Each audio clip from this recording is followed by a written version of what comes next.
Kamusta? Aking mahal na kapatid na lalaki, aking mahal na kapatid na babae, dalangin ko na ang kapayapaan ng Panginoong Hesus ay mapa sa iyo ngayon at sa iyong pamilya rin. Amen? Ako po si Pastor Antonio Jr. At heto mga kapatid, ngayon ay may napakahalaga akong misyon. Gusto kong ibahagi sa inyo ang ipinadama ng banal na espiritu sa aking puso. Sa totoo lang, matagal na niya itong ipinadama sa akin.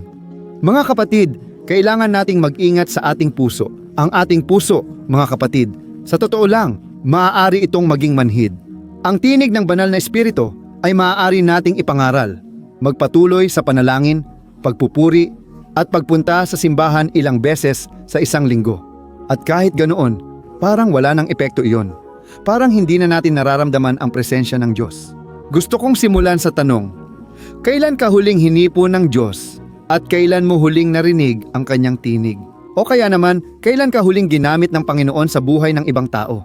Mga kapatid, babasahin ko ang bahagi tungkol kay Jesus na magpapakita sa atin na hindi mahalaga kung ilang taon na tayong naglalakbay, kailangan pa rin nating palaging humiling sa Diyos na buksan ang ating espiritual na paningin. Amen? At ipapakita ko sa inyo dito ang dalawang halimbawa, mga kapatid, ng mga taong sa Diyos, mga taong talagang lumalago sa kanilang paglalakbay kasama ang Diyos. Pero may nangyaring isang bagay at pagkatapos ay tuluyan silang lumayo. Magugulat ka sa sasabihin ko ngayon. Pero bago tayo magsimula, hihilingin ko lang na mag-subscribe ka sa aking channel. Lalo na kung bago ka dito, i-click mo ito. Sa pindutan na mag-subscribe, may lalabas na kampanilya sa tabi nito at i-click mo ang kampanilya at piliin ang opsyong lahat. Ayos ba? Kasi matatanggap mo sa cellphone mo ang mga susunod kong video. Gusto kitang tulungan maintindihan ang Biblia sa simple at madaling paraan. Mga kapatid, naalala ko nga pala dito ang isang detalye. Minsan, may isang dalaga, sinabi niya ng ganito, Pastor, aaminin ko po sa inyo na hindi na po ako nakakapunta sa simbahan. Alam niyo kung bakit? Para sa akin, ang simbahan ay parang paaralan na nagtuturo ng maraming bagay. Marami na rin akong natutunan at aaminin ko na dumating ako sa punto na parang nagtapos na ako sa paaralang iyon. Alam mo, narinig ko na paulit-ulit ang mga sinasabi ng pastor, hindi na ako naapektuhan mga kapatid. Kapatid, naiintindihan ko naman na ang mga tao, bawat isa ay nasa kanya-kanyang antas. Si Apostol Pablo nga mismo ang nagsabi, tingnan ninyo, gusto ko sanang bigyan kayo ng mas matibay na pagkain, pero gatas pa lang ang kaya ninyong inumin. Hindi pa kayo hinog sa pananampalataya. Naiintindihan ko mga kapatid, na dati itong nagpapalakas sa inyong pananampalataya, pero ngayon baka hindi mo na kailangan dahil nasa bagong antas ka na at kailangan mo ng bagong espiritual na pagkain. Pero sabi ng dalaga, may ipinapakitang bagay na nakakabahala. Madalas mga kapatid, maaari tayong maging bulag sa espiritual na paraan nang hindi natin namamalayan. Madalas, hindi ang pastor ang problema. Madalas, hindi rin ang simbahan ang problema. Tayo mismo ang problema. Amen? Tayo ang nagiging makalaman. Tayo ang nagiging mapag-isa. Iniisip natin na hindi na natin kailangang matuto. Iniisip natin na hindi na natin kailangan ng Diyos. Kaya napakalaking panganib nito. Alam mo, narinig ko na ang ibang tao na nagsasabi tungkol sa akin. Sinasabi nila, Pastor, ibinabahagi ko pa rin ang mga panalangin mo, pero hindi na kita pinakikinggan. Hindi ko pinakikinggan ang mga salita mo dahil masyadong simple, alam mo, mga kapatid, at naiintindihan ko kung ano ang ibig nilang sabihin. Gusto ko talagang maghatid sa inyo ng aral na madaling maintindihan. Nagsasalita ako sa madlang may iba't ibang uri ng tao. Pero, mga kapatid, maaari rin itong maging isang bagay na nakakabahala, alam nyo? Dahil ang problema, minsan, hindi naman ang mga papuri ngayon na hindi na tumatagos, minsan hindi rin ang pangangaral na hindi na tumatama sa ating puso. Tayo ang masyadong sarado, masyadong relihiyoso, masyadong sanay na makarinig ng mga bagay na iyon, kaya hindi na iyon nagkakaroon ng saysay sa atin o hindi na tayo natatamaan. Kaya mag-ingat ka ng husto tungkol dito. Tama ba? Gusto kong basahin para sa iyo dito. Isang talata na nasa Juan, Kabanata 9, talata 39. Tingnan mo ang sinabi ni Jesus. Ako'y naparito sa mundong ito upang humatol, upang bigyan ng paningin ang mga bulag, at upang ipakita sa mga nag-aakalang nakakakita na sila ay bulag. Tingnan ninyo mga kapatid, nagdadala ng paghuhukom si Jesus. Sinabi niya, naparito ako upang bigyan ng paningin ang mga bulag. Tumutukoy ito sa espiritual na paningin, hindi pisikal. Amen? Naiintindihan mo ba? Sinabi ni Jesus, Naparito ako upang bigyan ng paningin ang mga bulag at upang ipakita sa mga nag-aakalang nakakakita na sila rin ay bulag. Natutunan ko dito mga kapatid na si Jesus ay magbubukas lang ng mga mata ng mga umaamin sa kanilang kakulangan, ng mga umaaming bulag. Sila ang pagbubuksan ni Jesus ng mga mata. Ngunit ang mga nag-aakalang nakakakita na sila, ibig sabihin, ang mga nag-aakalang alam na nila ang lahat, ang mga ito, sa totoo lang, ay bulag at mananatiling bulag. Hanggang hindi nila iniiwan ang kayabangan at nagsisisi sa mga kasalanan, mananatili ang pagiging mapagmataas. Amen? Gets mo ba ang ibig kong sabihin? Hindi ko alam kung kamusta buhay mo nitong mga araw. Hindi ko alam kung masyado ka nang nasanay sa mga bagay tungkol sa Diyos na parang wala nang nakakagulat sa iyo. Kahit na kapag nakakarinig ka ng patotoo, kapag may naririnig kang nagkukwento ng biyaya, iniisip mo, grabe ang basic lang yan, karaniwan lang yan eh. Ewan ko, napagdaanan ko na yan, hindi ko na kailangan yan para mapalakas ang pananampalataya ko. Mga kapatid, mag-ingat tayo habang lumalakad kasama ang Panginoon dahil lalo tayong pinagpapala ng Diyos na parang nagiging normal na lang ito sa atin. Napakiramdam natin hindi na natin kailangang magpasalamat at magbigay luwalhati sa Diyos. Kaya mag-ingat tayo sa kayabangan at pagiging masyadong nagtitiwala sa sarili. Amen? Marami akong sasabihin dito mga kapatid. Maraming tao ang punong-puno ng sarili, kaya sila ay lubos na walang laman ng Diyos. At ito ay sinasabi ko sa inyo na kayo ay mga Kristiyano na, anong simbahan? Mag-ingat tayo mga kapatid dahil baka hindi natin namamalayan na tayo'y nagiging bulag. Pero, Pastor, paano ko malalaman kung ako ay nagiging espiritual na bulag, punong-puno ng sarili at walang Diyos, mga kapatid? Unang palatandaan ay kapag tumitigil tayong makinig sa mga payo ng ibang tao, iniisip natin na hindi na natin kailangan ang payo ng kahit sino. Samantalang sinasabi ng Biblia na ang nag-aakalang matatag siya ay mag-ingat upang hindi siya mabuwal, sinasabi rin ng Biblia na sa karamihan ng mga payo naroon ang karunungan. Kaya, kailangan muna nating maging magagaling na tagapakinig. Kailangan nating pakinggan ang sinasabi ng mga tao, kahit na hindi tayo sumasang-ayon. Maganda ring marinig ang ibang bersyon at opinyon. Amen? O kaya naman, madalas, basta na lang nating minamaliit ang mga taong akala natin ay mas kaunti ang alam kaysa sa atin. Baka hindi mo pinapakinggan, halimbawa, ang isang mas matandang tao, kahit na ang isang mas matandang tao. Maaaring hindi siya nagkaroon ng access sa mga impormasyong nakuha mo. Siguro nabuhay siya sa panahon na wala pa ang mga resources na meron ka ngayon. Pero mga kapatid, paano naman ang karanasan at pinagdaanan ng taong iyon? Kaya matutong igalang ang mga tao, ang mga bagay na kanilang naabot, pati na rin ang makinig sa kanila. Para matuto ka ng isang bagay, palaging may matututunan ka sa ibang tao. Amen? Isa pang napapansin ko, mga kapatid, ay sa mismong pag-uusap ng tao. Palagi siyang may gustong sabihin, pero hindi kanya pinapagsalita. Siya ang gustong magkomento tungkol sa lahat. Alam na niya ang lahat. Alam mo yun. At napapagod na rin ako makipag-usap sa mga ganong tao. Kasi gusto ko yung mga taong mapagkumbaba, yung mga taong gustong matuto at marunong ding magturo. Kaya, mga kapatid, dapat tayong maging bukas sa kaalaman. Dahil hindi natin kailanman malalaman ang lahat. Hindi natin pag-aari ang katotohanan. Kaya dapat tayong makinig at maghinay-hinay magsalita. Ayon sa salita ng Panginoon. Amen? May halimbawa ng isang hari, mga kapatid, na ang pangalan ay Uzzias, mga kapatid. Ang haring ito, marami akong natutunan sa maling desisyon na ginawa niya, alam mo? Nakatutulong ito sa akin maging mapagmatsyag at manatiling matatag sa landas ng Diyos. Sa pagpapakumbaba, dahil ito ang itinuro sa atin ni Jesus, na maging mapagpakumbaba. Tingnan ang nangyari sa buhay ni Haring Uzzias. Basahin natin 2 Kronika 26:3-5 para makita ang nakasulat. 16 na taon si Uzzias nang maghari siya at naghari siya sa Jerusalem ng 52 taon. Tama ang ginawa niya sa Panginoon, gaya ng kanyang ama.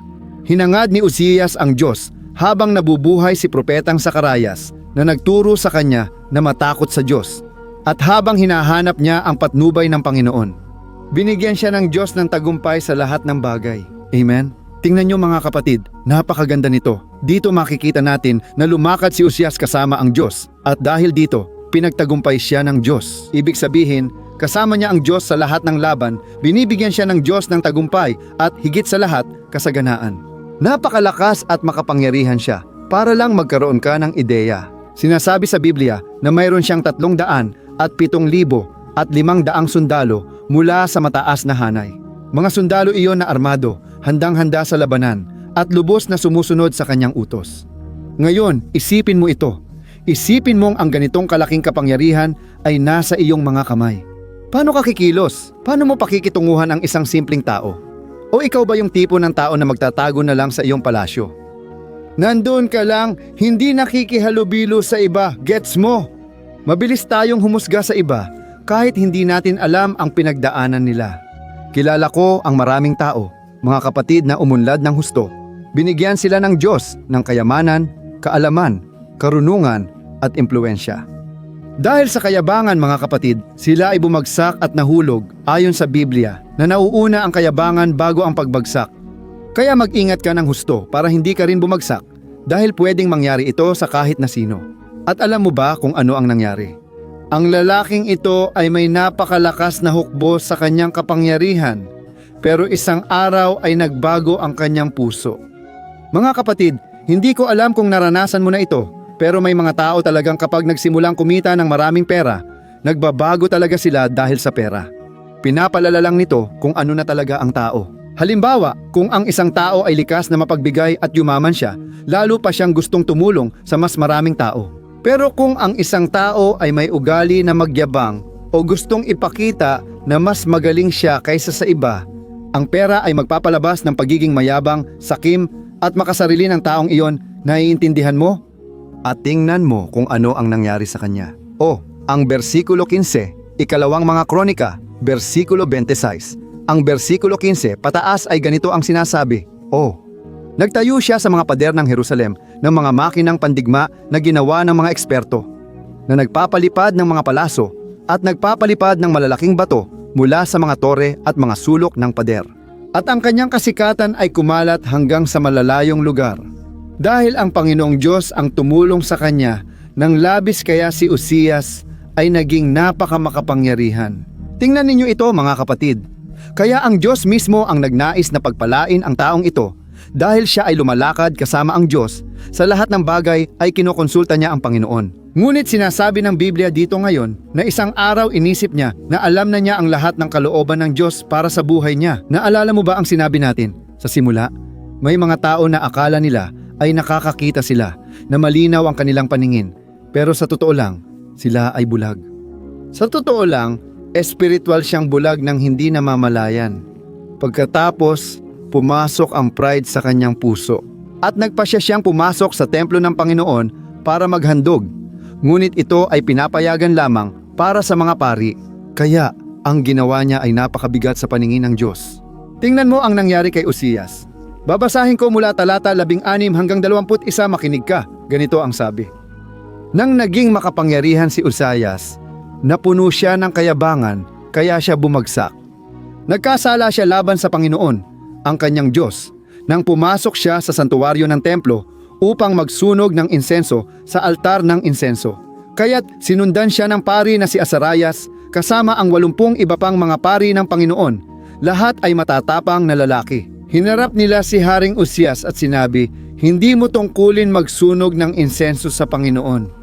Iyan ay tungkulin lamang ng mga pari, mga inapo ni Aaron, na itinalaga para sa gawaing ito. Kaya, lumabas ka na ngayon sa santuwaryo dahil nagkasala ka. Hindi ka pararangalan ng Panginoon, ang Diyos. Labis na nagalit si Uzias na may hawak na insensaryo. At habang ipinapakita niya ang kanyang galit laban sa mga pari sa harap ng altar ng insenso sa templo ng Panginoon, biglang lumitaw ang ketong sa kanyang noo. Nang makita nila ang ketong, agad siyang pinalayas ng punong pari na si Azarias at ng lahat ng iba pang mga pari mula sa templo. At nagmadali ring lumabas ang hari mismo dahil si Haring Uzias ay tinamaan ng ketong. Hanggang sa araw ng kanyang kamatayan, namuhay siya ng hiwalay sa isang bukod na bahay at itinakwil siya mula sa templo ng Panginoon. At sa kanyang anak na si Jotam, na siyang namahala sa palasyo at namuno sa buong bayan. Amen? Mga kapatid, dito natin makikita kung gaano kalala ang espiritual na pagkabulag. Madalas ay dumarating ito ng tahimik dahil si Uzias ay lalaking labis na ginamit ng Diyos at napaka-prospero. Baka iniisip niya, ako, matapang na. Alam ko na ang daan. di ko na kailangan ng Diyos. Mga kapatid, mag-ingat tayo dito. Alam nyo kung bakit? Minsan iniisip natin ng ganito, kilala ko na ang talatang sinasabi ng pastor, hindi na ito para sa akin. Alam ko na ito, narinig ko na ang pangaral na yan dati. Mga kapatid, mag-ingat tayo. May isa pa akong mabilis na halimbawa na ibabahagi bago tayo manalangin. Naniniwala ako na iaayon ng banal na espiritu ang iyong puso sa Diyos ngayon. Sa aklat ng mga gawa kabanata 8, tinalakay si Simon, isang lalaking gumagawa ng mahika at pangkukulam. Tingnan mo kung gaano ito ka-interesante, sabi sa mga gawa 8. Alam mo, kapag may gumagawa ng mahika, nirerespeto ko ang propesyon ng mga mahikero. Naiintindihan nyo ba mga kapatid? Pero sa parehong panahon, may mga tao akong nakita na gumagawa ng mahika na naisip ko, grabe, para sa akin ito ay parang pangkukulam, para sa akin ito. May ginawa silang kakaiba dito. Kasi parang imposibleng mangyari. Alam mo yon, tapos ano ang nangyari? Ang lalaking ito ay gumagawa ng mga bagay na parang imposibleng totoo dahil gumagamit siya ng kulam. At sinasabi ng mga tao, itong lalaking ito ay may kapangyarihan ng Diyos sa kanya. Itong lalaking ito ay may kapangyarihan ng Diyos. Pero isang araw, narinig niya ang pangangaral ni Felipe. At si Felipe ay ginagamit ng Espiritu Santo at hindi ng mga demonyo. Naiintindihan mo? Sinimulan siyang gamitin ng Espiritu Santo, kaya nagkaroon ng maraming kagalingan at himala. At doon si Simon ay naghangad ng kapangyarihang iyon. At siya ay nagbagong loob, totoo. Siya ay nabinyagan. Pero mga kapatid, sa totoo lang, masyado pa rin siyang makamundo. Puno ang puso niya ng kayabangan at pagnanasa sa kapangyarihan. At nakita niya sina Apostol Pedro at Juan na nangangaral at nagbabautismo ng mga tao sa Espiritu Santo. At alam mo ba ang ginawa niya? Nag-alok siya ng pera at sinabi niya, hindi, gusto ko rin ng kapangyarihang yan. Gusto kong magkaroon ng kapangyarihang yan. At doon niya narinig ang pagsaway mula kay Pedro. At sinabi ni Pedro, mapahamak nawa ang pera mo kasama mo dahil inisip mong mabibili ang kaloob ng Diyos. Mga kapatid, naging mahalaga ang babala para magising ang lalaki at mapagtantong espiritual siyang bulag. Baka ikaw, narito at nakikinig din. Mabigat ang mensaheng ito. Alam mo kung kailan. Parang hinihila ng Diyos ang tainga natin para sa ating kabutihan. Kailangan nating ibalik ang ating puso sa Diyos at alisin sa atin ang lahat ng kayabangan at pagiging mapag-isa, luwalhati sa Diyos. Sana naintindihan mo ang mensaheng ito. Hinihiling ko na isulat mo dito ngayon, Diyos, alisin mo sa akin ang pusong mapagmataas. O kaya naman isulat mo, Panginoon, gusto kong magkaroon ng pusong katulad ng sayo. Makakatulong ito na hikayatin ang iba pang tao na hanapin din ang pagbabagong ito sa mensaheng ito. Papuri sa Diyos, pahiran ko na ng langis ang aking mga kamay. Gusto kong ipagdasal ka ngayon, pati na rin ang iyong pamilya. At hinihiling ko na pagkatapos ng panalangin na ito ay ibahagi mo ito sa iyong mga kaibigan at pamilya. Dahil naniniwala ako na marami ang mahahawakan ng salitang ito ngayon. Kaluwalhatian sa Diyos, ipikit mo ang mga mata at ipagdarasal kita. Aleluya! Panginoon, aking Diyos at aking Ama, ako'y lumalapit sa iyong harapan sa mga sandaling ito. Diyos, nagpapasalamat ako sa iyo para sa panibagong araw ng buhay. Nagpapasalamat ako sa iyo dahil inaalagaan mo kami sa napakagandang paraan. Madalas mo kaming pinagsasabihan para rin sa aming kabutihan. At gusto kitang pasalamatan dito, Panginoon, dahil araw-araw ay lalo mo akong inilalapit sa iyo. Ama, madalas magkamali at magkasala ang puso ko, ngunit Panginoon, narito ako kasama ang aking mga kapatid. Humihingi ako ng tawad sa iyo. Patawarin mo kami, Panginoon, dahil madalas naming hinahangad ang mga bagay ng mundo. Madalas kaming bulag. Ama, para sa napakaraming katotohanan na nais mong ipakita sa amin. Diyos, na sa gitna ng isang pag-uusap, sana ay matuto kami, makinig kami sa mga nakatatanda, kahit pa sa mga iniisip naming hindi kasing dami ng alam namin. Jesus, bigyan mo kami ng mapagpakumbabang puso. Nais naming maging katulad mo, Panginoon. Nais naming maging tanda ng aming buhay ang pagpapakumbaba dahil ikaw, Panginoon, ay mapagpakumbaba. At Jesus, hinihiling ko na ngayon ay ibuhos mo ang iyong tunay at wagas na kapangyarihan sa amin. Nais naming umunlad, nais naming magtagumpay sa lahat ng aming gagawin dahil iyan ang ipinapangako at tinitiyak ng iyong salita sa amin. Ngunit, Panginoon, naway hindi namin kailanman makalimutan ka na kailanman, Ama ko, ay huwag naming itigil ang paghahanap ng iyong kaluwalhatian. Naway lagi naming tandaan na lahat ay galing sa iyo. Huwag mo kaming hayaang makalimot, Panginoon, na ang lahat ng meron kami at ang lahat ng magiging kami balang araw ay nagmumula sa iyo, Panginoon. Ikaw lamang ang Diyos. Ikaw lang, Panginoon, ang nararapat sambahin. Hinihiling ko sa iyo ngayon, Ama, na lubos mong pagpalain ang buhay ng aking mga kapatid. Naway makalakad sila sa landas ng kabanalan, sa landas ng pagsunod, dahil ito ang umaakit ng mga biyaya ng Panginoon. Ilang beses, aking Ama, ginagamit mo ang aming asawa, ginagamit mo ang aming kaibigan, aming kamag-anak, at maging ang aming amo. Madalas, iniisip natin na hindi na kailangan ng pagsaway dahil sapat na ang ating paglaki. O Diyos, naway matulad kami sa mga bata dahil sa kanila ang kaharian ng langit. Hangad naming magkaroon ng pusong bata, Ama, upang laging matuto pa mula sa iyo at sa ngalan ni Jesus, hinihiling ko sa iyo ngayon, dalawin mo ang bawat kapatid. Panginoon, bawat babae, bawat lalaki na dumadaan sa pangangailangan. Napakaraming kahilingan ng panalangin, aking Ama. Napakaraming tao ang may karamdaman, dumadaan sa krisis sa pananalapi, krisis sa relasyon, sa mag-asawa, sa pamilya. O Diyos, Panginoon, ikaw lang ang makakagawa nito sa amin. May mga tao rin dito, Ama, may mga gustong mamatay dahil di na nila nakikita ang saysay ng buhay. O Jesus, punuin mo ngayon ang pusong ito. Dalawin mo ang taong ito ngayon. Sa iyong kapayapaan, Panginoon, na lampas sa pagkaunawa, naway ingatan mo kami sa iyong mga pakpak. Laban sa lahat ng atake ng kasamaan, itinataas namin ang pagtutol sa bawat tinig at palaso ng kaaway. Bawat nagliliyab na sibat ay itinaboy sa buhay namin. At lahat ng sinusubukang nakawin ng kaaway, kapayapaan at kaligayahan sa tahanan ay winasak na. Sa pangalan ni Jesus, Satanas, wala kang kapangyarihan laban sa amin, laban sa aming pamilya.